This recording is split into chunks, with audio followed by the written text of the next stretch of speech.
9 TV.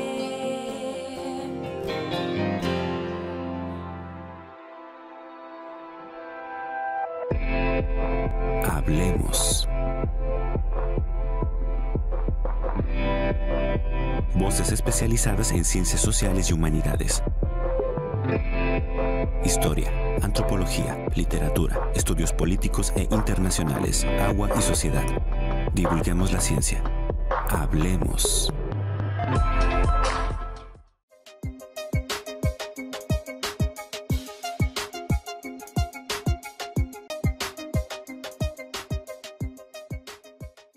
El concepto de seguridad humana tiene que ver con capacidades y libertades de los ciudadanos, con nuestra calidad de vida, con cómo vive usted, cómo vive su vecino, el ama de casa, el profesionista, la señora de la tienda, con todos nosotros, porque tiene que ver con seguridad económica, seguridad ambiental, con la seguridad en salud, con la seguridad personal, con todo esto que nos rodea de manera cotidiana.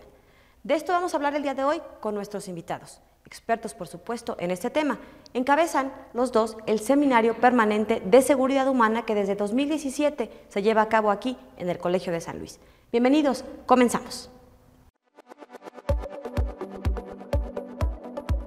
La seguridad humana, como su nombre lo dice, se centra en el bienestar de cualquier ser humano, ligada a su desarrollo económico, así como de sus libertades, oportunidades y capacidades, garantizadas con ayuda del Estado en donde se habita.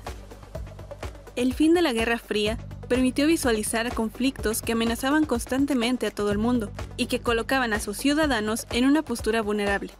En 1994, el Programa de Naciones Unidas para el Desarrollo, PNUD, acuñó el concepto de seguridad humana en su informe sobre desarrollo humano, el cual destaca que se deben ofrecer alternativas centradas en las personas, de acuerdo a cada contexto, y orientarse a la prevención, protección y empoderamiento de todos.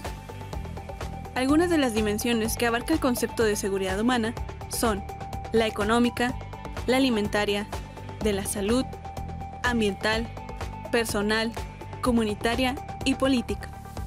Actualmente el concepto de seguridad humana ha alcanzado el nivel de estudios universitarios, asociado a los estudios sobre globalización, relaciones internacionales y derechos humanos. El Colegio de San Luis, CONACYT. ¿Qué tal? ¿Cómo están? Bienvenidos a este espacio desde el Colegio de San Luis. Hoy vamos a hablar sobre seguridad humana, un concepto que relativamente novedoso en nuestro país, aunque desde 1994 se introdujo a través del Programa de las Naciones Unidas para el Desarrollo. Hoy tenemos a dos expertos que justamente encabezan este proyecto, digamos, a través de un seminario permanente aquí en el Colegio de San Luis, y les agradecemos mucho que nos acompañen porque créanme que tiene que ver con la vida cotidiana de usted, con la mía, con la del vecino, porque tiene que ver con temas que a todos nos involucran y nos mejoran la calidad de vida. Tienen que ver con seguridad sanitaria, con seguridad medioambiental, con seguridad económica, con seguridad política, en fin, ya iremos explicando un poco, más bien poco a poco, todos estos conceptos que forman las dimensiones de la llamada seguridad humana. Así que bueno, vamos a dar la bienvenida a nuestros invitados. Nos acompaña en primer término la embajadora Fuensanta Medina. Ella es la coordinadora de este seminario permanente que desde el año 2017 inició aquí en el Colegio de San Luis. Doctora, gracias por acompañarnos. También nos acompaña el doctor Jorge Morán. Él es académico también del Colegio de San Luis. Está acá a través del programa Cátedras CONACYT y bueno, pues hoy nos acompaña también como experto en este tema. Doctor, gracias por la estancia en nuestro programa, por haber aceptado la invitación. Gracias, buenas noches. Bueno, no son así de serios, hasta hace unos minutos estaban bastante más relajados y sonrientes, pero bueno, los transforma un poco la cámara. Bueno, vamos a empezar. Fuensanta, ¿nos podría decir cuál es, digamos, el concepto general de seguridad humana? ¿De dónde nace? Bueno, el concepto de la seguridad humana, como ustedes recordarán y todos lo recordamos, el concepto de seguridad como tal nace vinculado al Estado-Nación. Una de las razones fundamentales por las que se explica el surgimiento de los estados nacionales es precisamente por el factor de la seguridad. Es decir, la seguridad y la forma de tutelar esa seguridad, que era fundamentalmente atribución y competencia y sigue siendo del Estado Nacional, trátese del que se trate. ¿Qué ocurre con la seguridad humana? Realmente este concepto lo que hace es desplazar la visión estatocéntrica de la seguridad para desplazarlo hacia la vida cotidiana y hacia poner en el centro de las políticas públicas a los seres humanos. ¿La seguridad para quién? La seguridad para los seres humanos. No solamente una seguridad vinculada al Estado-Nación y de la que nos debemos preocupar solamente en términos del Estado, sino básicamente ahora en términos de los seres humanos. Este concepto de seguridad inicial que nos comentas tiene que ver con que los países solo se preocupaban, digamos, por tener buenos ejércitos y buenas policías para garantizar la seguridad como países. Como países y para garantizar al propio tiempo la seguridad nacional, pero también la seguridad de sus pobladores. Pero esto nada más como un tutelaje del Estado-Nación. Ahora el concepto de seguridad humana de alguna manera nace desde los años 40. ¿Por qué?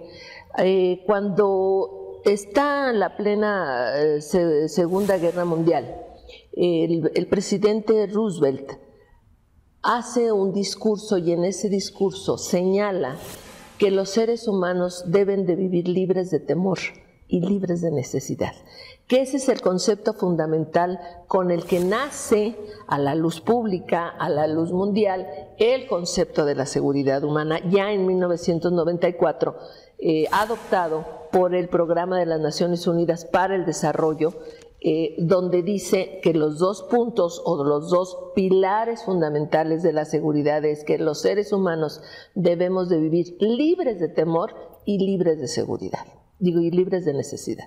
Es decir, al finales de la Segunda Guerra Mundial ya empezaba a acuñarse, a entenderse. Doctor Jorge Morán, ¿por qué dirías que es importante este tránsito del concepto de seguridad, entendido como nos explicaban, de seguridad del Estado-Nación, a la seguridad humana? Bueno, de lo que decía Fuensanta, del tema de cómo garantizar el vivir libre de temor y libre de necesidad, se agrega un tercer elemento que es el de una vida digna, ¿no? Y el reconocimiento a los derechos humanos. Creo que esa es una de las razones, además de las cuestiones geopolíticas, ¿no? Porque obviamente empieza a desdibujarse esta tensión entre dos mundos, el capitalismo y el socialismo, y entonces necesitas se ha perdido como esta tensión. No es que no exista tensión entre los estados, ¿no? Pero necesitas empezar a poner atención a otros temas que además van apareciendo a la par, ¿no? El cambio climático, el tema de los mismos conflictos al interior de los estados, ¿no? Ya los estados no solamente son las guerras, los conflictos bélicos entre estados, sino al interior se empiezan a generar la guerra de los Balcanes, todo este tipo de situaciones que empiezan a preocupar, porque necesitas garantizar que los seres humanos tengan ciertas condiciones para su desarrollo. Entonces, creo que el tema de los derechos humanos es una de las claves de por qué enfocarnos a los seres humanos y no necesariamente pensar en el tema de la seguridad de los estados. Créanme que nuestros invitados saben de este asunto porque además se han especializado cada uno en ciertas vertientes que tienen que ver de manera constante, de manera cotidiana con la seguridad humana. Yo le decía al inicio del programa que la ONU ha establecido 7 dimensiones de la seguridad humana que iremos platicando con nuestros invitados a lo largo de este espacio. Se las menciono solamente para que regresando del corte tengamos oportunidad de platicar un poco más ampliamente sobre ello, y son la seguridad económica, la seguridad alimentaria, la seguridad sanitaria, la seguridad del medio ambiente, seguridad personal, seguridad comunitaria y seguridad política. Yo no sé si en México o dependiendo de cada uno de los países haya unas que importen más que otras, pero por ejemplo a mí ahorita me surgiría el asunto de la seguridad, ¿a cuál de la seguridad personal? La seguridad ¿Esta es a la que se personal. refiere, por ejemplo, la violencia y la Por lucha supuesto. contra el narco? En la seguridad personal está contenida la seguridad pública, la seguridad justamente de estas cosas que estamos viviendo, que es la violencia, no solamente la violencia por razones del crimen organizado, sino también la violencia que a veces se generan en ciertas familias, desgraciadamente. Todo esto que tiene que ver con la seguridad personal.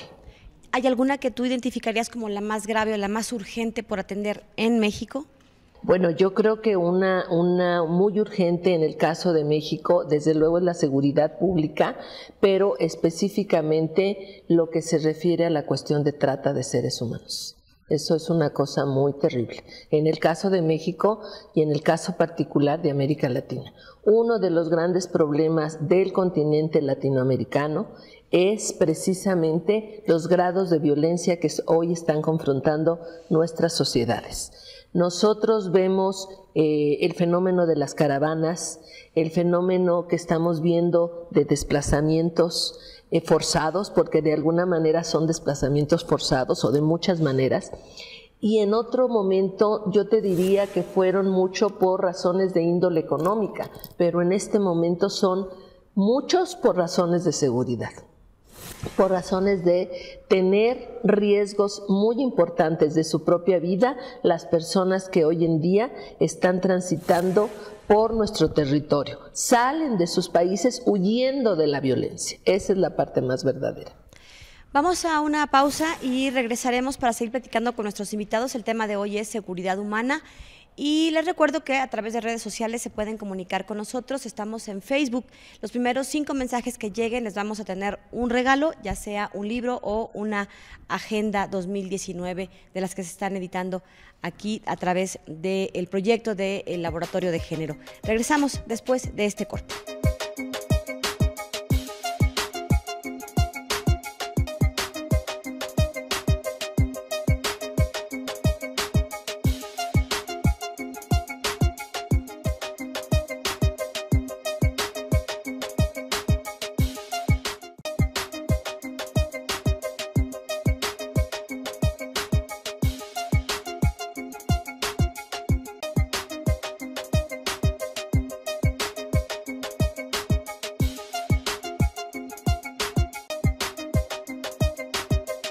Estamos de regreso y en el tema de hoy estamos abordando la seguridad humana y los 7 componentes o las 7 dimensiones que se han establecido y que de algún modo orientan el trabajo de los países, de las naciones, para que a través de políticas públicas se vaya mejorando la calidad de vida de los ciudadanos.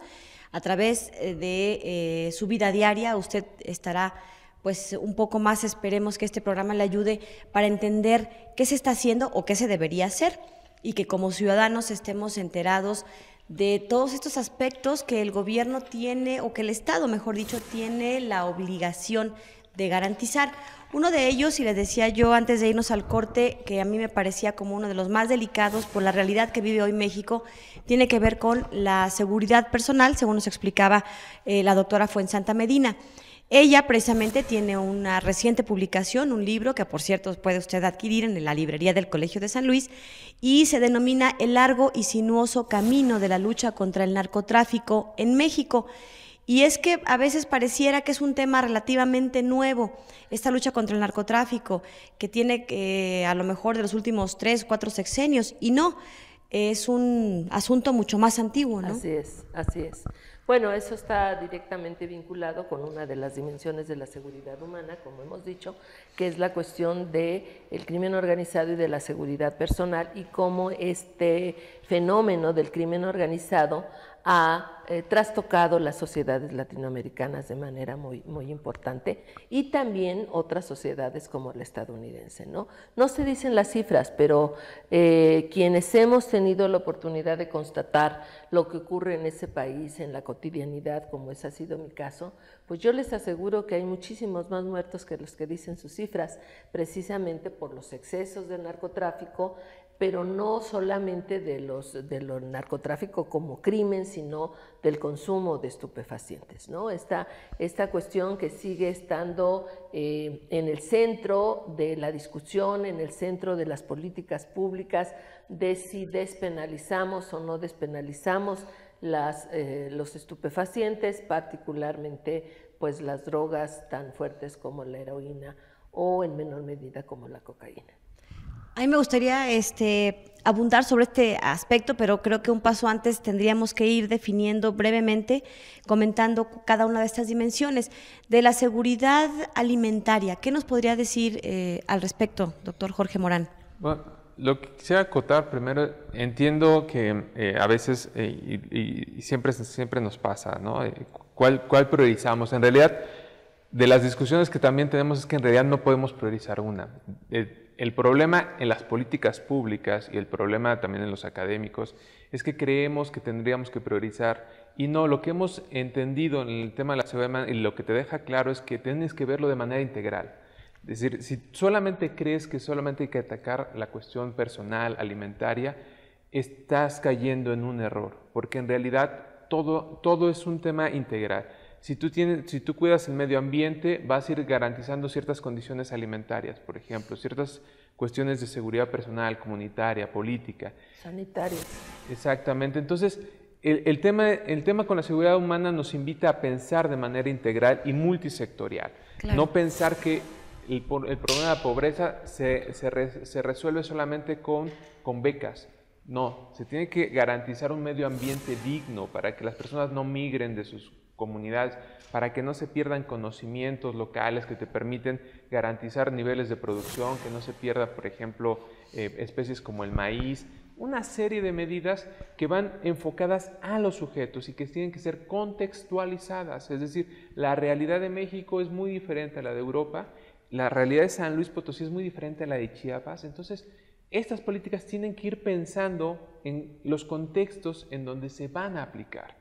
Y el gran problema que tenemos hoy en día es que se aplican medidas como si fueran recetas, donde es una sola enfermedad, pero en realidad los síntomas varían en función del paciente, si quisiéramos utilizar esa metáfora. Incluso en San Luis Potosí Estado, las regiones también nos obligarían a tener políticas públicas distintas. Y a mí me gusta mucho, gracias por la precisión, porque creo que nos ayuda a entender, a ver, ¿qué del trabajo que están haciendo los académicos del Colegio de San Luis? ¿De qué sirve? ¿Qué le aporta a la sociedad? ¿Qué me aporta a mi vida como ciudadano? Al de usted, al de su vecino, al señor plomero, al carpintero, al profesionista.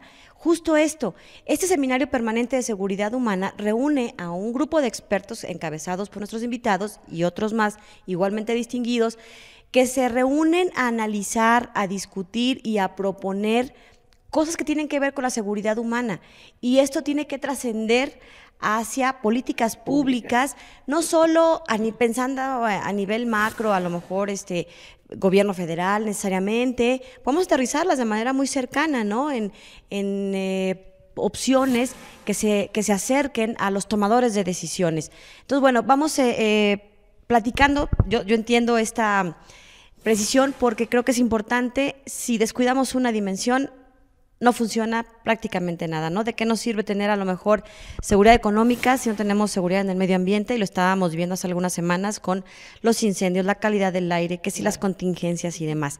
Bueno, pero vámonos una por una. A ver, seguridad económica, ¿a qué se refiere? ¿Quién me la define de los dos? Bueno, yo quisiera, antes de la seguridad económica, siguiendo con lo que dice el doctor Morán, esta es la riqueza del concepto de seguridad humana, que es un concepto o un enfoque de carácter preventivo, de carácter contextualizado, y esto es muy importante por lo que decía él. Tenemos que ajustar las políticas públicas a las dimensiones específicas y a las necesidades de cada persona o de cada grupo de personas. Es decir, por ejemplo, la seguridad sanitaria, ¿sí?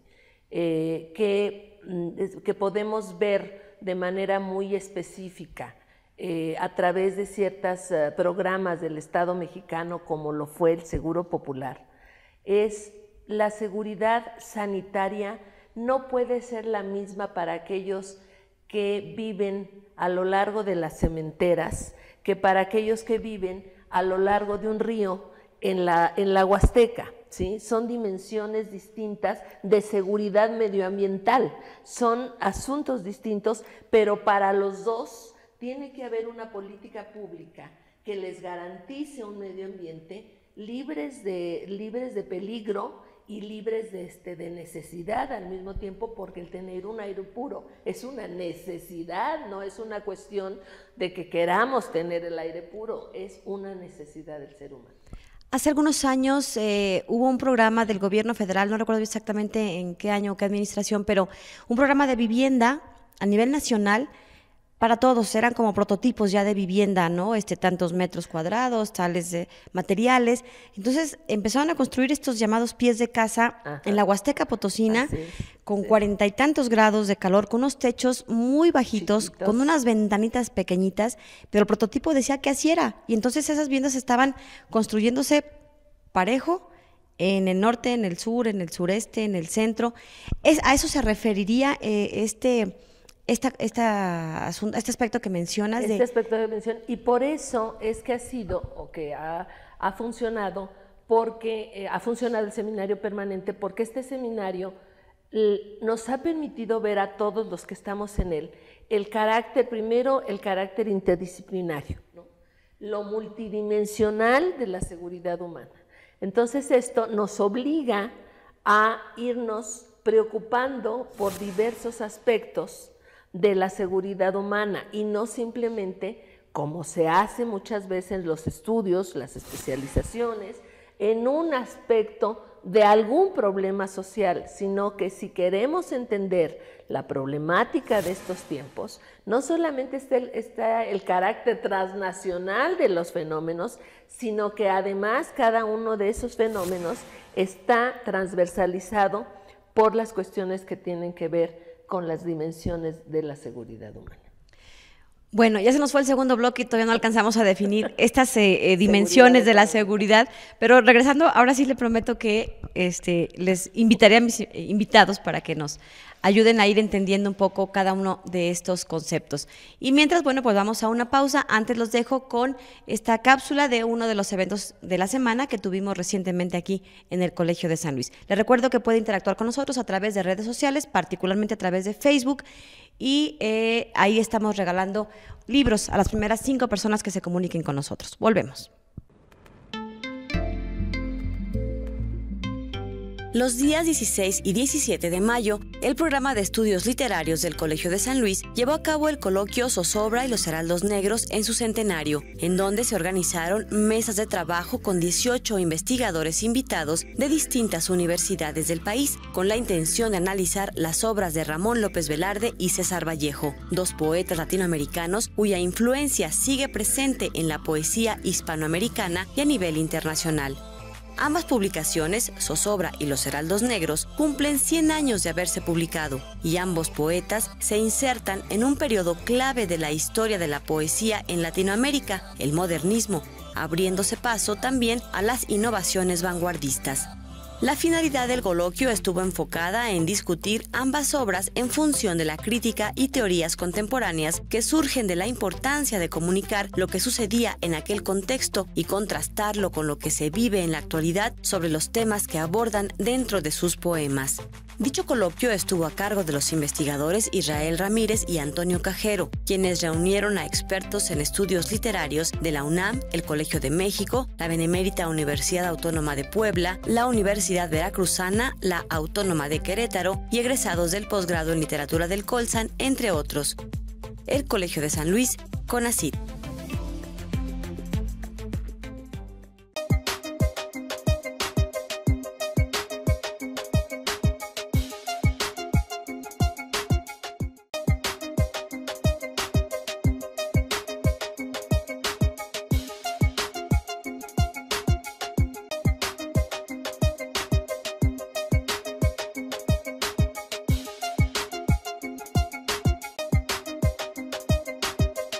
Estamos de regreso desde el Colegio de San Luis. El tema de hoy tiene que ver con seguridad humana y la importancia para que los tomadores de decisiones se vayan informando, formando, pero sobre todo considerando cada una de las 7 dimensiones que forman parte de este concepto que ya nos explicaban al principio nuestros invitados.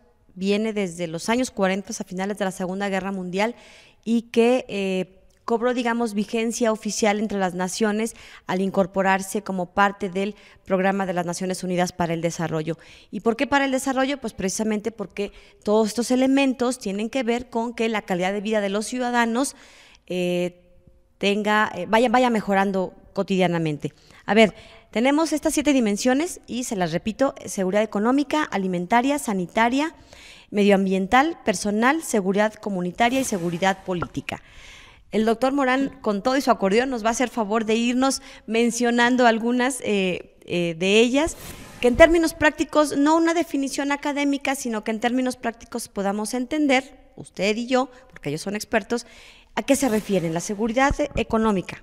Nada más antes de que dé lectura el doctor Morán, yo les quisiera decir, este fue un cuadro que se hizo en el Seminario Permanente de Seguridad Humana y nosotros a las 7 dimensiones de la seguridad que rescata el PNUD, pusimos una más, la 8ª dimensión, que es la seguridad tecnológica. Y ahora yo le pediría a Jorge que nos fuera diciendo en qué consiste la seguridad económica, por favor. Gracias, doctor. Gracias, Fuensanta.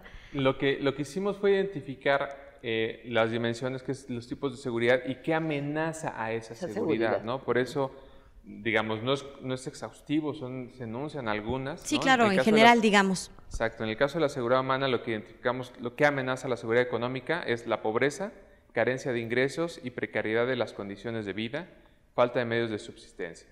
En el caso de la seguridad alimentaria, lo que la amenaza es el hambre, la malnutrición, la falta de disponibilidad y acceso a los alimentos. Espérame ahí tantito, déjame hacer una pausa porque creo que acaban de mencionar algo importantísimo, la malnutrición. Hace algunas décadas nuestro país, decíamos, estaba malnutrido, veíamos a los niños flaquitos y con manchas y con evidencias de desnutrición, pero hoy los vemos pues obesos. Nuestros niños gorditos, pero no significa que se haya superado el problema de una buena alimentación, de una mala alimentación, perdón, de una buena nutrición, sino que hoy el problema se ha transformado también debido a otras dimensiones de la vida cotidiana. Perdón la interrupción. De hecho, desde el 2011, en la Constitución Política de los Estados Unidos Mexicanos, se señala que estamos obligados o que el gobierno mexicano está obligado a proveer una alimentación saludable e inocua, es decir, que no tenga, que tenemos el derecho a una alimentación saludable y inocua, es decir, que no tenga estas bola de agentes que tienen, que es lo que está causando el grave problema de la obesidad infantil, que tenemos el primer lugar en el mundo y tenemos el segundo lugar en obesidad de adultos. Entonces, pues esto nos da cuenta de que la seguridad alimentaria no es nada más el acceso a los alimentos, sino a qué tipo de alimentos. Y que creo que ahí ha habido cierta presión para ir empujando para todas estas campañas de publicidad, los empaques, etiquetas y demás. Adelante, doctor Morán. En el caso de la seguridad sanitaria, lo que la amenaza son las lesiones y traumatismos, enfermedades de transmisión tanto maternas como perinatales, enfermedades no transmisibles, enfermedades mentales y farmacodependencia, alimentos no seguros, falta de acceso a cuidados y servicios sanitarios básicos. En el caso de la seguridad medioambiental, lo que la amenaza es la degradación ambiental, el agotamiento de los recursos naturales, la contaminación. En el caso de la seguridad personal, violencia física y emocional, los delitos, el terrorismo, conflictos violentos y situaciones post-conflicto, trata de persona, la explotación, los riesgos y los desastres. En la seguridad comunal, lo que la amenaza son las tensiones étnicas, religiosas y aquellas causadas por otras identidades, conflictos territoriales, amenazas contra la integridad de las culturas, y en el caso de la seguridad política, la represión política, los abusos o violaciones de los derechos humanos. Y lo que decía Fuensanta, nosotros identificamos una adicional que es la seguridad tecnológica, en donde las amenazas son la biotecnología, la nanotecnología, las tecnopatologías y la ciberseguridad. A ver, a mí me gustaría que nos abundaran un poco porque esto incorpora un elemento que es interesante por los tiempos que vivimos, pero a ver, explíquenos un poco más. Bueno, por ejemplo, lo que es la ciberseguridad. Hoy en día vemos, y a lo mejor no somos tan conscientes del peligro que eso representa. Y qué bueno que no seamos tan conscientes porque creo que no dormiríamos una buena parte del planeta, de por sí que hay problemas de insomnio. Pero, por ejemplo, ¿cómo estamos viendo que hoy hay personas que pueden amenazar la integridad de un ser humano o la integridad mental o la salud mental a través de un dispositivo tecnológico, a través de una computadora, a través de un teléfono celular? Hay manera de estar incluso torturando a un ser humano, ¿sí? Con un simple dispositivo claro tecnológico. Que sí, porque si tú tienes una adicción y enganchas a una niña o a un niño de determinada edad que no tiene la capacidad para discriminar entre lo que es posible, lo que no es posible, lo que le debe de decir al papá, lo que no le debe de decir al papá, bueno, y ese es un caso. Pero ¿qué pensamos, por ejemplo, de estos cibernautas que pueden incidir en las elecciones de un país, por ejemplo, ¿sí? O bien de estos cibernautas, que todavía no se ha dado el caso, pero que podrían en un momento dado incidir en los controles de las armas nucleares, por ejemplo, ¿sí?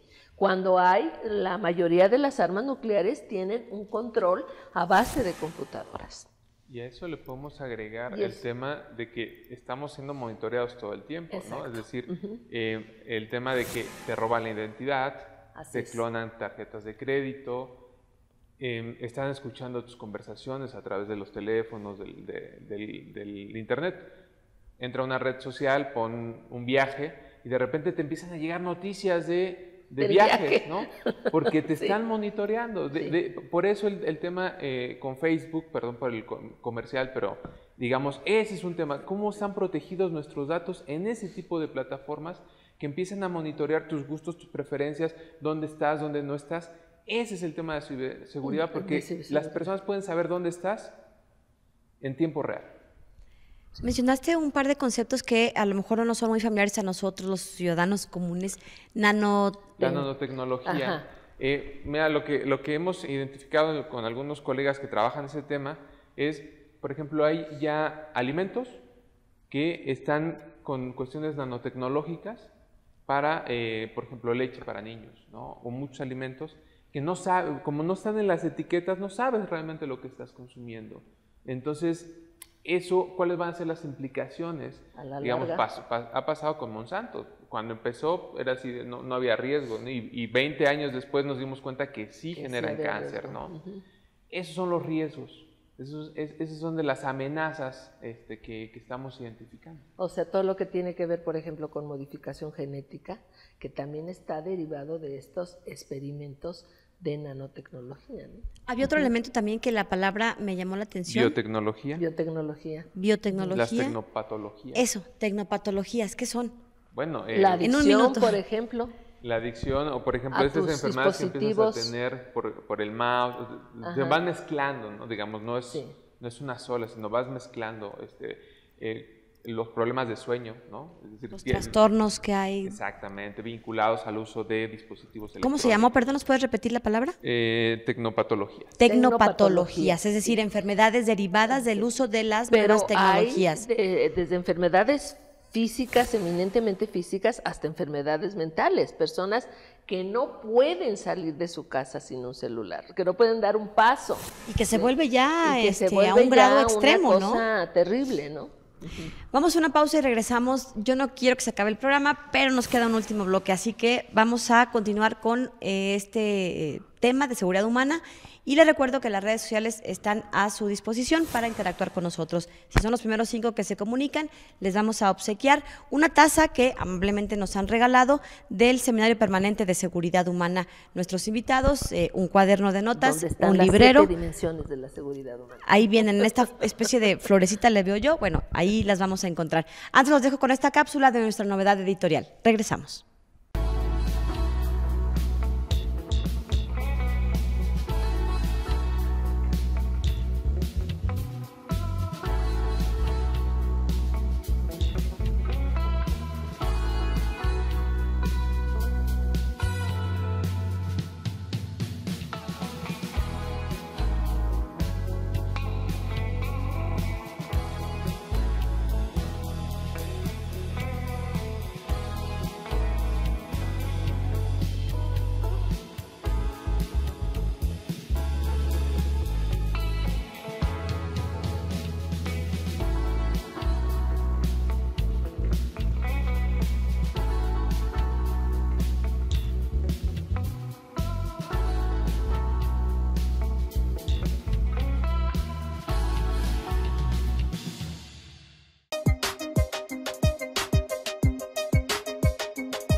Estamos de regreso desde el Colegio de San Luis y nuestros invitados, la doctora Fuensanta Medina y el doctor Jorge Morán, ambos encabezan este esfuerzo del Seminario Permanente de Seguridad Humana aquí en el Colegio de San Luis.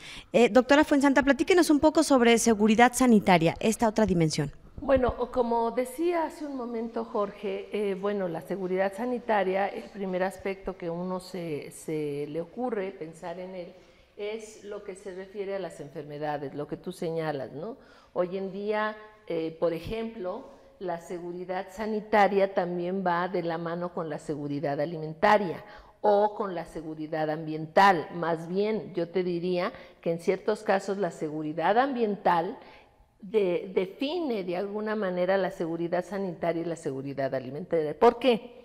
Porque hoy en día, por ejemplo, en el último bloque que tuvimos del seminario, tú recordarás, Lidia, que se habló del uso público del agua, ¿sí? Y la última sesión del seminario fue muy bonita, porque vino una doctora, la doctora Deogracia, para hablarnos de la calidad del agua en San Luis Potosí. Desde entonces no sé. Pero lo que está ocurriendo es que vemos, por ejemplo, que esa calidad del agua está generada por una serie de cuestiones medioambientales que estamos teniendo como uno de los mayores riesgos para nuestra salud. No para nada más para la salud del planeta, ¿verdad? Sino para nuestra salud.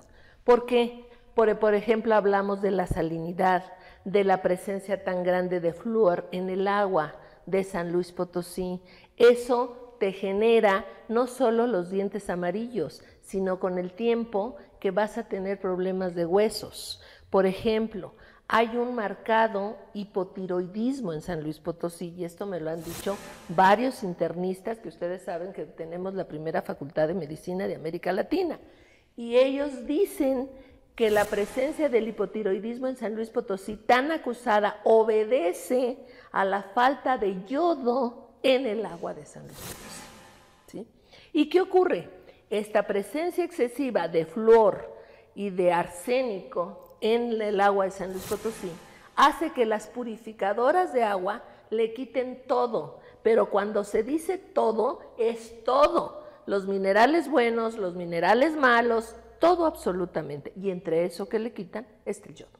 Ahora, el agua no está así con arsénico y con... porque sí, porque así surge del manantial. Eso que fue el producto de la explotación. San Luis Potosí tiene una vocación minera, el producto de la explotación minera bajo ciertas características, todas estas cosas que tienen que ver con la salud humana. Eso a la larga se traduce incluso hasta en ciertas formas de cáncer. Pero entonces, ¿qué es lo más importante en este caso? La seguridad medioambiental. Cuidar nuestro medio ambiente, cuidar el agua, cuidar las plantas, cuidar todo lo que tiene que ver, incluso hasta las piedras, porque son importantes. Por ejemplo, las piedras son muros de contención muy importantes, ¿sí? Entonces, eso tiene que ver con la seguridad medioambiental, que se ramifica o que determina la seguridad alimentaria o la seguridad sanitaria, o las dos. Después de escucharlos me quedo pensando en si realmente nuestras autoridades estarán haciendo un buen trabajo en todas estas dimensiones. Ese es el punto, ese es el motivo por el cual nos hemos empeñado, este grupo de investigadores del Colegio de San Luis, que vienen de la rama de la historia, de la rama de la sociología, de la rama de la economía, de la rama hasta de los ingenieros civiles, como es el caso de la doctora Briseida, de la rama de la antropología, como fue el caso del doctor José Luis Platas, que sigue colaborando con nosotros, del área de la ciencia política y de las relaciones internacionales, como es mi caso, de otras ramas de la psicología, como Laura, y de un muchacho que se ha sumado a este esfuerzo, el maestro Héctor, que justamente él estuvo, y eso siempre lo digo, por eso lo señalo ahora, él, a partir de sus investigaciones, nos da evidencia de cómo las partículas que hay en el medio ambiente de San Luis Potosí están alterando de forma importante la salud mental infantil. Y a partir de este seminario lo invitan a que vaya al Congreso de San Luis Potosí a trabajar junto con los administradores públicos el tema de la ley de salud mental para San Luis Potosí. Justo les iba a preguntar cuál es una de las principales aportaciones de este seminario que inició en 2017. Entonces, bueno, pues además de esta, doctor, ¿cuál dirías que es uno de los principales, no sé si objetivos y aportaciones de este seminario de seguridad humana? Es un seminario permanente en el que se reúnen un grupo de expertos, ya vimos, provenientes de diferentes disciplinas, y que desde el Colegio de San Luis están haciendo algo que tiene que ver con la seguridad humana. ¿Cuál dirías que es otros de los objetivos y otras de las aportaciones? Mira, uno de los, voy a hablar en términos académicos, no más que de política pública, tiene que ver, realmente en la academia nunca trabajamos en conjunto, ¿no? Trabajamos de manera individual y este es un gran reto porque primero tratar de poner de acuerdo, en orden, la visión de una antropóloga, una etnohistoriadora, una experimentada en políticas públicas, una bióloga, un sociólogo. Es complicado, ¿no? Porque cada uno hablamos desde perspectivas diferentes. Entonces, eso es un primer punto. La otra es invitar a que se vayan sumando, y hemos logrado eso, que se vayan sumando. La aportación de Héctor dentro de esta ley fue a partir de que alguien del Congreso viene a nuestras sesiones, ¿no? Tenemos gente de la SEGAM que está viniendo, ha venido gente de Interapas, de colectivos, ¿no? Entonces, la idea es eso, mostrar otras perspectivas que les ayudan, porque la mayoría te dice, no había pensado en esto, ¿no? Y ese es el punto, empezar a poner temas de una manera que regularmente no la pensamos, porque siempre estamos pensando desde nuestros referentes, desde nuestras disciplinas, desde nuestros propios contextos, ¿no? Y cuando empiezas a ver otros contextos, lo que está pasando en Hidalgo, en el Estado de México, porque no solamente sobre San Luis, se habla sobre experiencias de investigación en otros espacios, empiezas a darte cuenta de lo amplio, complicado y del esfuerzo que se tiene que hacer para poder establecer ciertas proposiciones para la función pública, que ese es el reto más grande en realidad, ¿no? Cómo hacer que los tomadores de decisiones te escuchen y empiecen a trabajar en eso, ¿no? ¿Qué dirías de esto que es prácticamente una idea tuya del Seminario de Seguridad Humana? ¿Retos o aportaciones? Es un reto muy grande incidir desde la academia en la formulación de las políticas públicas es una constante que ha sido un reto muy grande para vincular la academia con la política. Sin embargo, yo creo que este es el objetivo fundamental del seminario, además del que ya señaló Jorge. Creo que hemos ido avanzando. El hecho de tener permanentemente en el seminario a una persona de la SEGAM, han venido también personas de la Facultad de Derecho, ya está, por ejemplo, los dos recibimos una invitación, lástima que fue muy tarde, para cuestiones del bando de policía y de seguridad, de estas cosas, lástima que no pudimos atender porque ya teníamos compromisos con antelación, pero ya están viendo, están visualizando este asunto y eso es lo que yo creo que es muy importante. El mejor cumplido que yo he tenido sobre la pertinencia de esto fue el que acaba de hacer uno de mis directores del doctorado.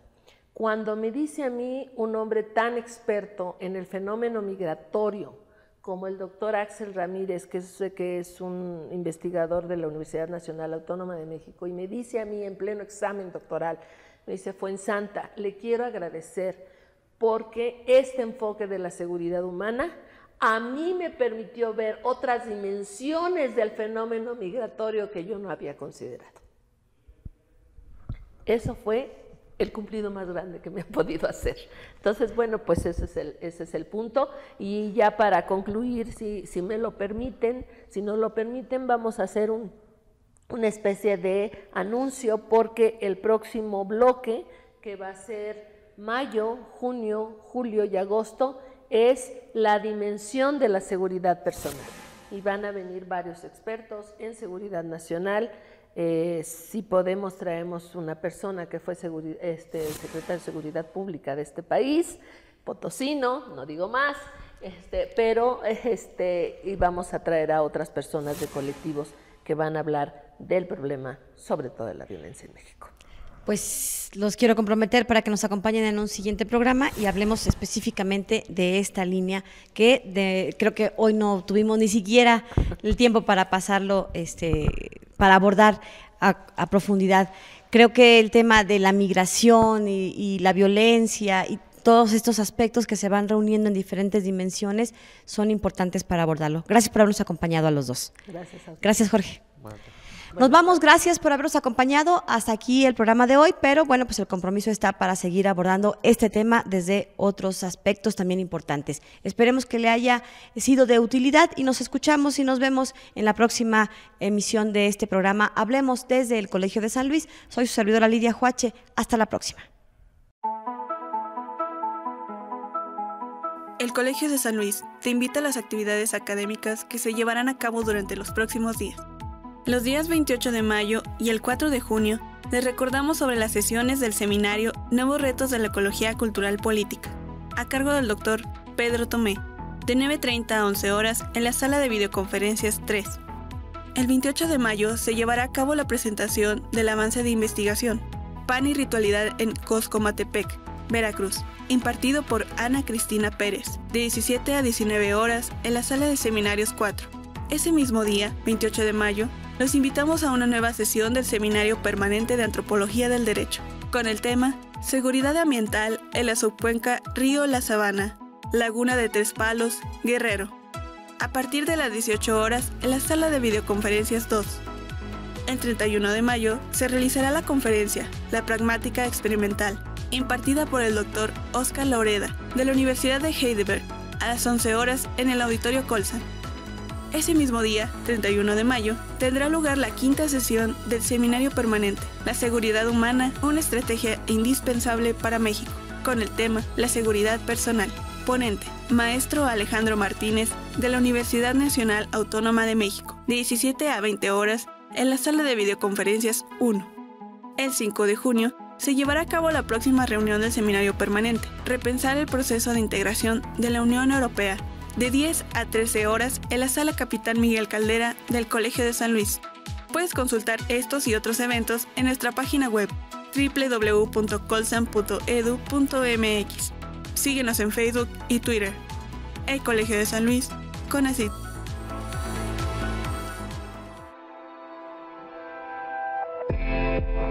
Hablemos. Voces especializadas en ciencias sociales y humanidades.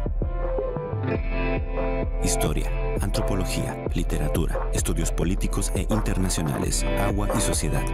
Divulguemos la ciencia. Hablemos. Muévete, ve.